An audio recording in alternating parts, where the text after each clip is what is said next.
يا شديد القوى ويا شديد المحال يا عزيز يا عزيز يا عزيز ذلت بعظمتك جميع خلقك فاكفني شر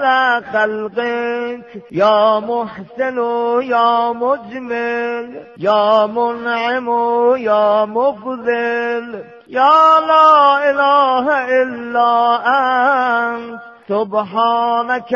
إني كنت من الظالمين